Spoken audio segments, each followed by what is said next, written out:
So the filter here will be for wherever the bike station is close to K1. So wherever K1, oh, and here, oh, sorry, we're gonna need to, yeah. So if, see, I wanted to do the, basically I wanted to say wherever K1 is going to be the closest, right? Wherever it is K1, the K1 value is equivalent to the minimum distance, So here, let's see if it allows me to place Pmin directly in here. So I'm going to do K1, K2, K3. And if it allows me to do this, I'm home free. Excellent. Right, so you see what I did? I said, listen, wherever K1 equals the minimum value of K1, K2, or K3, that's obviously going to be cluster 1. So if I do bike 7, notice we have a bunch of NAs, and we have the ones from the first cluster. Done. All right, I'm going to copy this. Do it now for cluster 2.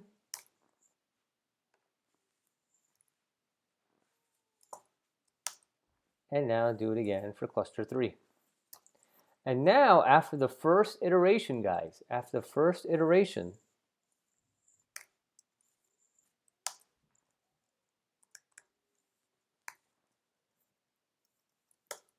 done.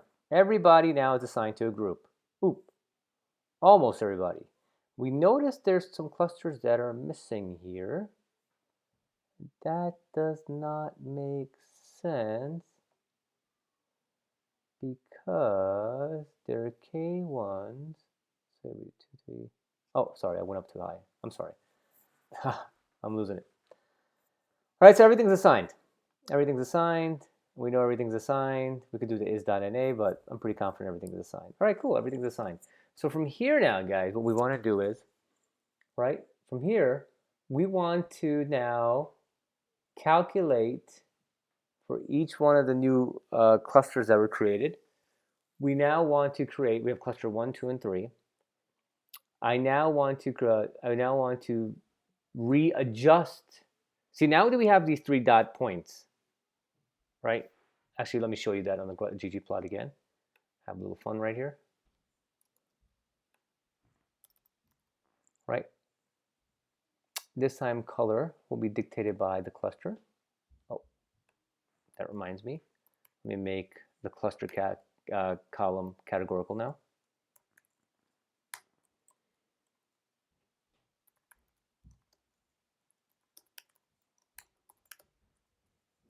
All right, so now let's view it. This is, by the way, we're still in the first iteration, the first like step 1. I mean, actually, no. Now we did step 1, we did step 2, and we did step 3. Now we have to keep repeating step 2 and 3. We have to keep. We're actually on step 2. We finished step 1 and step 2. We have to do step 3 now. And once we finish step 3 is recalculating what the new kiosk positions are. And then we repeat step 2 and 3. We keep repeating step 2 and 3 until we have no more changing points. So from here. All right, from here, guys, I have color is now going to be dictated. Did I run this? Yeah, I ran that. So color will be dictated by cluster. All right, I also have my yellow points here. Color will be dictated by the cluster now. When I graph this, all right, not bad. What you saw was each one of these, you can see the 3 groups now, how they're pretty much cut up, right, by what's closest. So it makes sense these points are closer here, or here, and here. And so now what we want to do is, based on these new clusters that were made, we want to now calculate new centroids. We have these groups that were created, right, based off these centroid positions, which were way off.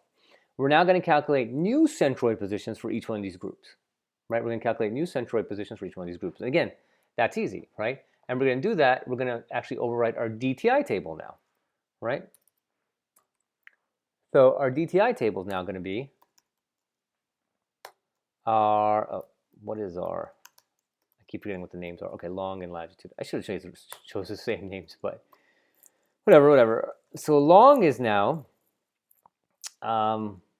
for row 1, right, the first cluster, that is now going to become the mean of the basically the mean of whatever the bike 7 cluster 1s are, right? So it's going to be basically bike 7.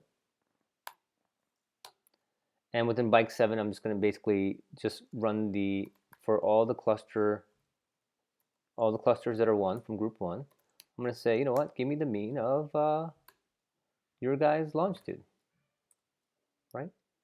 And note this, if I run this right here, I'm just going to highlight this part right here, just so you guys make sure I'm not doing anything funky here. I get a simple number. That simple number will go into the long column for row 1, right? Done. I'm going to do the same thing for latitude, row 1.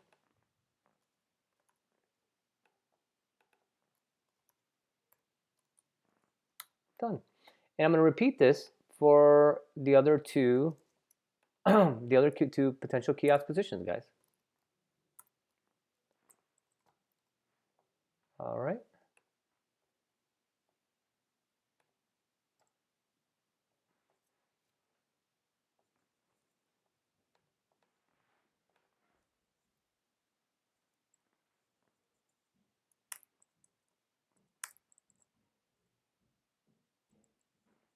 Row 2, row 2, bam, bam. Row 3, row 3,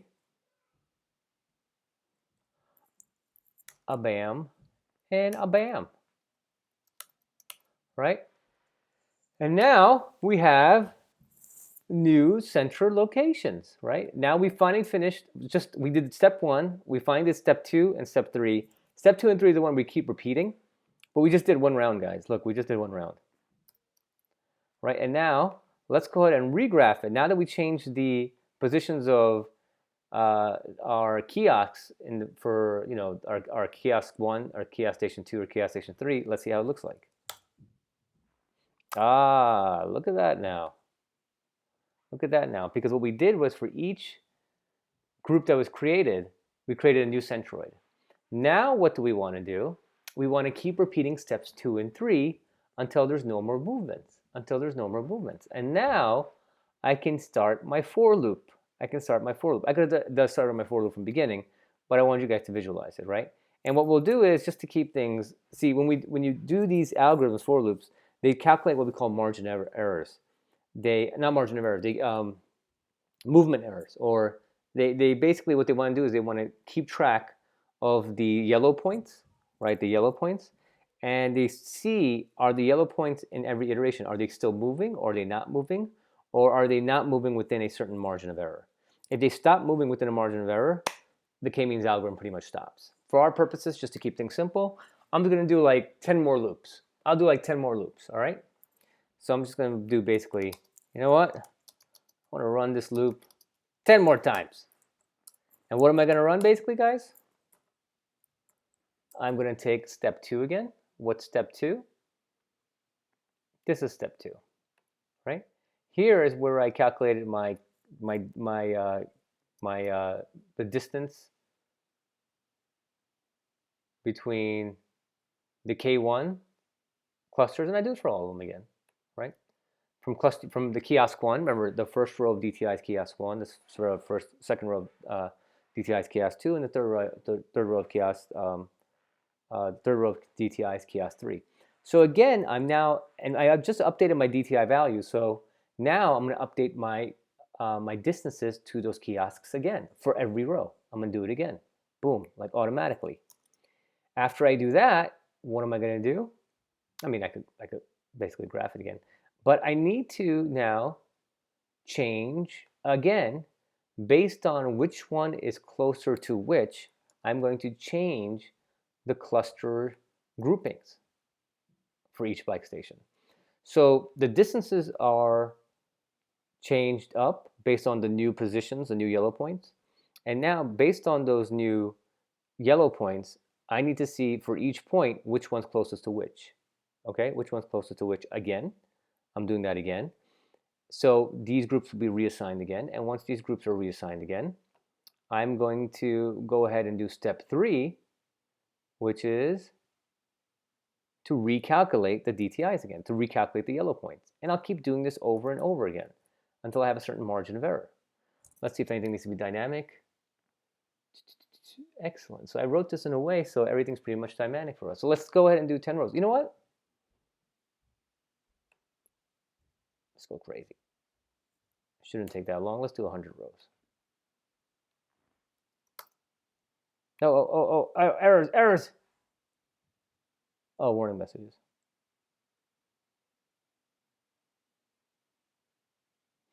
Oh. Hold on. Let me graph this now. See what's going on.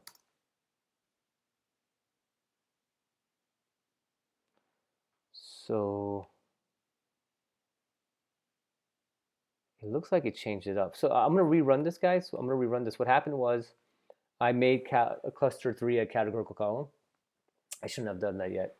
So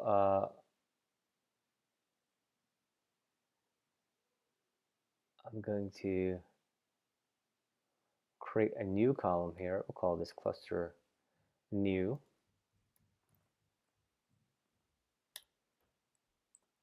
I apologize, guys, but we should use the original one. But now I'm going to create a new column, cluster n. And cluster n now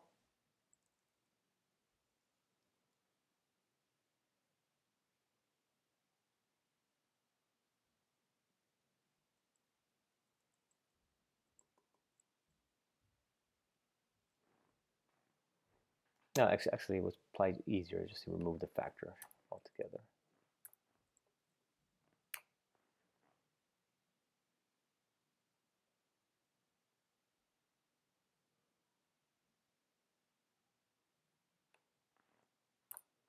Okay.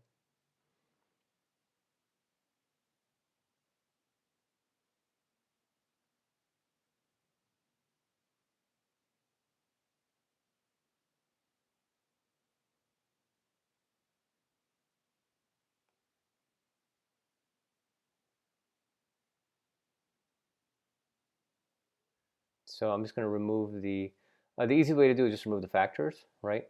And to do that, I'm just going to, I'm going to do something down here.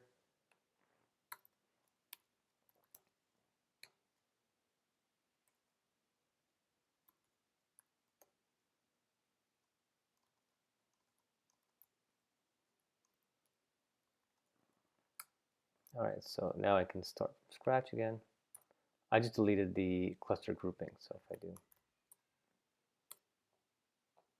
and you can see the cluster column is gone. I'm going to recreate that real quick again. No, yeah, right here. So these lines basically created in the first place, so I'm going to go ahead and do that.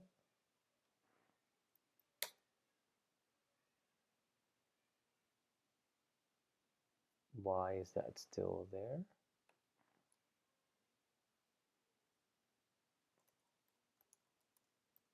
Sorry about this, guys. 1 second.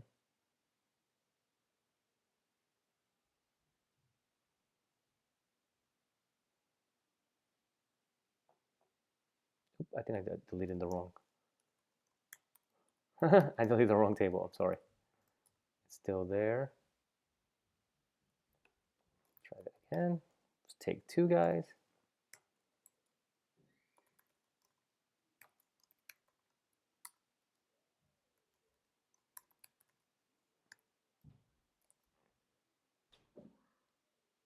Excellent. And now it's gone. Take 2, take 2. I mean, look, it could have worked. I just want to make sure it worked properly. Excellent. So now I have my cluster 1 and 2 and 3. Let's go back and do this calculation all over again. All right.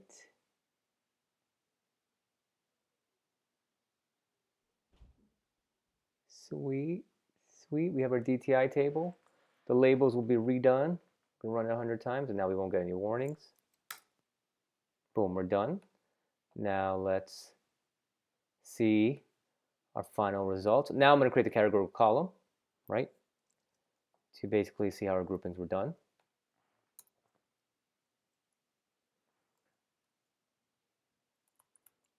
Now I should have created my categorical column, but I wanted to show you guys step by step what was going on.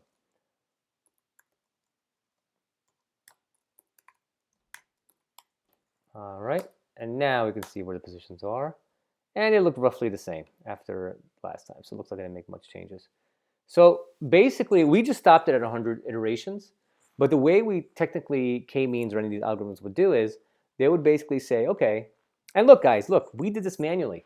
Look at how we did the clustering. We did the clustering manually. We didn't use k-means. Same logic. We just applied that same logic. So, and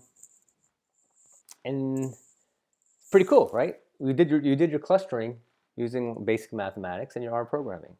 And like I said before, we could have got a little more fancier. What we could have done is we could have kept track of always the previous yellow position, and say that, hey, if this yellow position is not really moving within a certain margin of error, then we're done. Like all these ones, we would have basically took the average of how much they were shifting, and if they weren't shifting that much, we pretty much would have took the average. I mean, we would take the average of their certain margin of errors, and if it's that average is within a certain level, then we would have said this iteration is done. There's not much movement going on. It looks like the kiosk, the positions, centroid positions are pretty much staying the same, and it looks like there's not much data points moving from one side to the other. All right, now moving from one side to the other. Now from here, if you guys remember when we did this analysis, I think our error rate was 65% from k-means.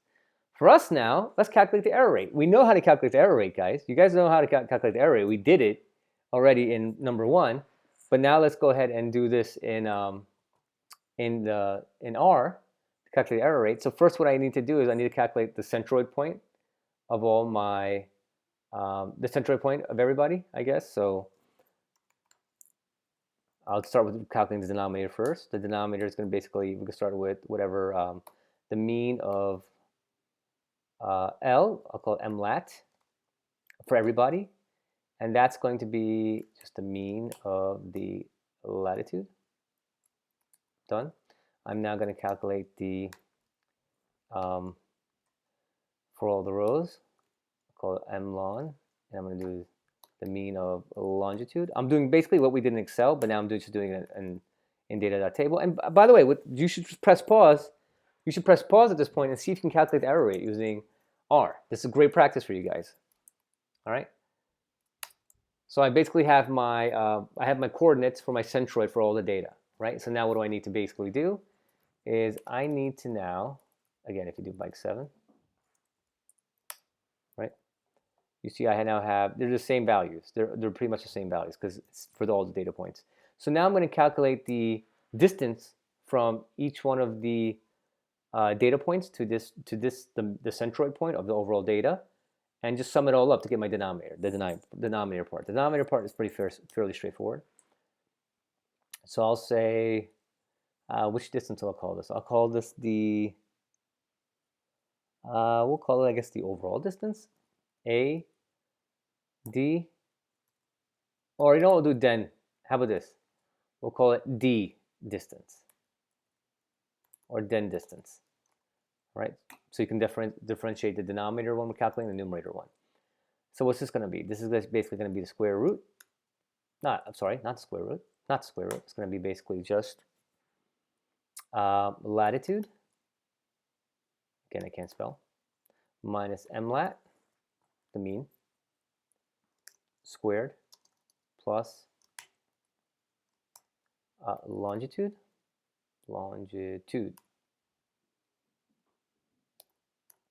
minus the overall mean squared.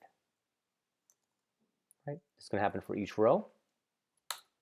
And now if I just take my denominator, will just be the summation of that row. That column. All the rows sum up, den dist. And ladies and gentlemen, our denominator now is going to be that number. Okay? Now I got to calculate the numerator, guys. Now I got to calculate the numerator. All right, so numerator. I'm going to take a little more work, just slightly more trick, you know what I'm saying? So no problem. I'm going to take this again right here. And I want to calculate the means again, but now I'm calculating the means for each individual group. So now instead of MLAT, I said meanlat, huh? We'll call this CLAT and CLON for cluster cluster mean. Okay, so we'll do mean of cluster mean. So we'll call it CM for the cluster mean of latitude, CM for cluster mean of longitude. But this time, we need each one of these to be done. According to its respective cluster that it belongs to. We need this done according to each respective cluster that it belongs to.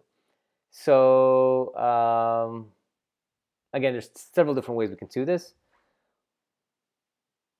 I will go ahead and just do this in 3 steps. So I will say, hey, where cluster equals 1. Hopefully the factor will allow us to do this. If not, it's going to be painful. CM lat, it's going to be the mean of latitude. So this is for all the cluster ones. Nice. And CM lon, same thing. Sweet. All right, and now I'm going to do the same thing for the other groups. Cluster 2, right? Because notice each cluster, now there's going to be, before when we did the mean for latitude and longitude, it was the same value for all the rows. Now in all the rows, we're going to get 3 distinct values for latitude and longitude. Cluster 1s will have their own mean, cluster 2s will have their own mean, cluster 3 will have their own mean. All right, now we're going to do it for 3.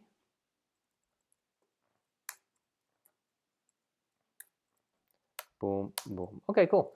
Now that we did this, we can go ahead and calculate. We can just pretty much run this formula again, guys, because what's going to happen is I'm going to actually change this to CM lat and CM lon because each row is going to have the mean, latitude and longitude mean for its respective group. This is why I did it this way. I don't have to filter for anything. It's just going to go down the row just doing the math. So I'm going to call this num distance. Num distance. All right, and now from here, I'm going to get my num variable, which is going to be bike 7. Bike 7, all the rows, sum of num distance. Ladies and gentlemen, the moment of truth. The numerator divided by denominator gives me the error rate, which is 0.368. 0.368. So we didn't do as well as k-means. All right, we didn't do as well as k-means. I'm pretty sure we could have if we played with this a little bit more. But damn it, I'm proud of our little little calculation right here. Okay, guys. All right. So it's not as good as we wanted. Not as good as we wanted. But that's all right. It wasn't that bad. I'm still proud of what we did here. All right. Oh, hold on. I apologize. I apologize. Hold the fork. Guys, this is wrong. Anybody catch my mistake? Who's watching in this video? What did I do wrong? For the numerator, not denominator, for the numerator. This part is good, this part is good, this part is good. Where did I mess up? Look at how I'm doing the number and distribution. Look what I'm doing here. I'm subtracting each data point by its respective mean in each group. Is that the way we calculate the numerator? It's not. Remember in our Excel sheet, now we're going all the way to 1. Remember in our Excel sheet, we subtracted, we used the overall, right here, sorry, here. We were subtracting the cluster 1 mean minus the overall mean. When you're doing the numerator, you're not using the individual data points anymore. You're using the cluster centroid versus the overall centroid. Aha! I knew we weren't that horrible. Let's rework this. Again, I apologize. It should not be latitude minus CM lat. No, no, no. We are still going to use the overall mean. We're just now using the individual cluster latitude points minus the overall centroid latitude points. I apologize. I apologize. I thought to myself, that's a pretty low score for something that looks pretty cool, right? This is the right equation, guys. In line 104 is where I made the mistake. You're subtracting the centroid's position of the clusters versus you're getting the distance basically of the centroid of the clusters versus the overall centroid. I'm so sorry, guys. Again, I'm fasting, lightheaded, hard for me to think. Sorry, I apologize. I go ahead and run this now. I get the numerator now. And now, ladies and gentlemen. Okay, all right. There you go, 63%. Okay, look, k-means still beat us, right? Because obviously they're using their little margin of error trick to keep tweaking that sucker. Their iteration probably runs 1,000 times. We did like 100 iterations. But, you know, it's fine, our simple version. We could have made it a little more fancy. We could have had a variable tracking the previous clusters and calculating a margin of error and saying, you keep going until we get to a certain level of margin of error. But damn it, not bad. 63%. I'll take it. And so basically, ladies and gentlemen, this is number... well, I mean, you didn't have to calculate the error rate, but you know what? The way we calculate error rate, that's a fair question in R, guys. This is a fair question. You guys should be able to slice and dice this. Any calculation you guys should be able to do. So that's basically number 7. And we went ahead and we calculated number 7. We basically created a simpler version of the k-means algorithm. All right? Cool, huh? And you have it right here. And you're doing little data science there, people. You're doing your own little data science right there, all right? With your own algorithm. Okay, guys, this ends our video for the practice set. And I'll see you guys in the next Q&A session. All right, bye-bye, guys.